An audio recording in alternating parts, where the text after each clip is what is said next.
Welcome back to the Explainer. So, have you ever looked around and wondered why one 60-year-old is running marathons while another can barely walk up the stairs? It's wild, right? Well, today we're totally dismantling the idea that chronological age is the end-all be-all. We're getting into the hard, metabolic data of modern geroscience. We are literally looking past the calendar and straight into the cellular footprint of how our bodies actually age. Here's the roadmap for this explainer. First, the chronological age illusion. Then, calculating phenotypic age, preclinical versus clinical markers, the metabolic triad, the BMI paradox, and finally, the future of geroscience. Let's get right into it. Okay, part one, the chronological age illusion, redefining time. To really wrap our heads around longevity, we first have to tear down this illusion that sharing a birth year means you share the same biological health. You know how society and our healthcare system just kind of normalize getting worse as we get older? Like we're taught to expect joint pain in our 50s or cognitive slowing in our 70s. But treating aging and chronic disease like two totally separate, parallel tracks, where you just get old and then eventually catch a disease, is a massive flaw. Aging itself is the primary risk factor. The biological soil, so to speak, is being cultivated for years before any chronic illness actually takes root. Think of your chronological age like your car's odometer. It tells you exactly how many years you've been cruising on the road, but absolutely nothing about how you actually drove the car. Biological age, on the other hand, that acts as your body's vital check engine light. It's a quantifiable, objective look at your systemic integrity. It mutates, it responds to your lifestyle, and most importantly, it tells us if the engine is quietly wearing out. Moving on to Section 2, calculating phenotypic age. Turning biology into mathematics.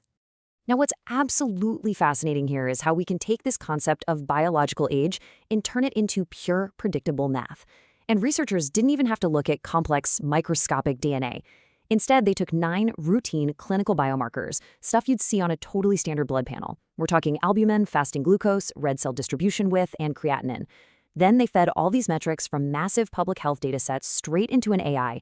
This neural network analyzed the complex interactions of those 9 simple markers to calculate a person's absolute risk of mortality over a 10-year stretch. How cool is that? So, the real golden nugget here is knowing your phenotypic age acceleration, or pheno-age accel for short. This metric is basically the simple mathematical difference between your AI-calculated biological age and your actual calendar age. It literally reveals if your physiological engine is burning out faster than the calendar pages are turning. If this number is positive, well, it means you're aging much faster than you really should be. Let me give you a really stunning example from the data. Take a 46-year-old case study. On paper, this person's liver and kidneys looked totally fine, but they had a catastrophic fasting glucose reading of 260. Because the neural network actually understands the cascading systemic toxicity of high blood sugar, how it heavily glycates and damages tissues all over the place, that single chaotic variable mathematically aged their entire physiological system by 2 full decades. 2 decades, just from that one marker. On the flip side, picture a 67-year-old who looks clinically pristine on a standard checkup. Perfect blood sugar, totally healthy liver enzymes, but the neural network calculated their biological age at 84. Wait, why? Well, because of hidden immune exhaustion. The data showed an elevated red cell distribution width and a high white blood cell count, which exposes a hidden trapdoor. Basically, their system is silently failing just beneath the surface, even if everything else looks okay. All right, Section 3, preclinical versus clinical markers, reading the dashboard. This perfectly illustrates the critical difference between longevity markers and standard diagnostic alarms. It is all about reading your internal dashboard correctly. See, there's a huge disconnect between traditional clinical medicine and preventative science. Preclinical markers show creeping dysfunction, subtle little elevations in inflammation or metabolic waste. And these happen years, sometimes decades, before the clinical markers finally shift into the diagnostic red zone. Clinical markers, like a massive spike in HbA1c, are hard binary limits. By the time they go off, your system has already failed, and you need immediate intervention. Honestly, if you're just waiting for the clinical markers, you're literally waiting for the car to break down on the highway.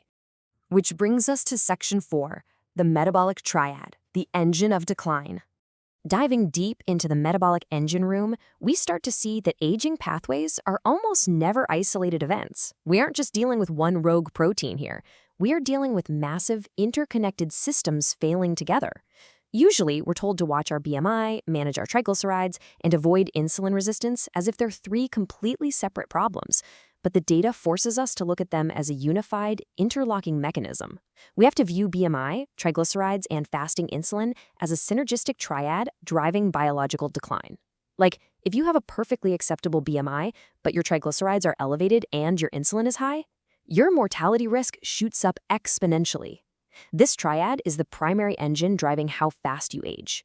And if we zoom way, way in to a multi-omics perspective, which, by the way, is just a fancy term for looking at the entire cellular ecosystem, the data reveals something wild about how this triad breaks down at the molecular level.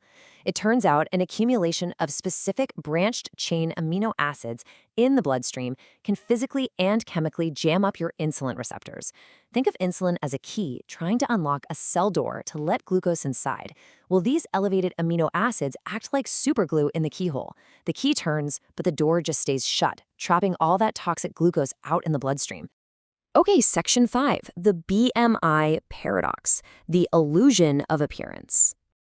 This brings us directly to a concept that absolutely shatters standard public health messaging around physical size and metabolic disease. Have you ever heard of TOFI? TOFI?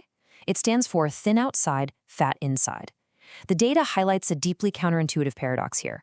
For a given high insulin level, a visually skinny person might actually face a higher mortality risk than someone with a much larger BMI. Yeah, you heard that right. Being skinny does not automatically give you a metabolic free pass. It really all comes down to where your specific body genetically stores its excess energy. To understand why this happens, picture insulin as ushers in a super busy movie theater. The theater itself represents your fat cells, and the crowds pouring into the lobby, that's the glucose from your food. Now, a larger person might have plenty of subcutaneous fat. These are basically the safe seats, and the ushers guide the glucose there completely harmlessly. But a thin person might hit their genetic storage limit really quickly. If those safe seats are full, the ushers panic. They are literally forced to cram that toxic glucose into your vital organs, your liver, your pancreas, right around your heart. This is called ectopic fat. It is highly inflammatory and incredibly dangerous, even if you look perfectly healthy in the mirror. Finally, section 6, the future of geroscience, a structural shift. Let's step back for a second and look at the macro structural implications of all this data for modern society. Because while the science of tracking and optimizing biological age is crystal clear, we are facing a massive systemic hurdle. Take a look at this quote. It highlights a really stark, uncomfortable reality from the source material. Our current healthcare economics are fundamentally incentivized toward long-term pharmaceutical symptom management rather than preventative biological optimization. From a purely structural standpoint, it's actually economically preferable for the system to wait for a patient's clinical markers to cross into the red zone, like waiting for full-blown diabetes to hit, and then prescribe decades of management drugs. That's the norm, instead of optimizing those preclinical longevity markers years in advance. Pretty crazy, right? As we close out this explainer, we're really left with a profound paradigm shift. The data proves, without a doubt, that we don't have to be trapped by the chronological calendar. We have the mathematical tools and the biological insights right now to track our phenotypic age. So we have to ask ourselves, are we going to keep passively reacting to those clinical alarms, just waiting for the engine to blow? Or are we finally going to take control of our preclinical biological dashboard and actively engineer our own healthy longevity? The choice is entirely in our hands.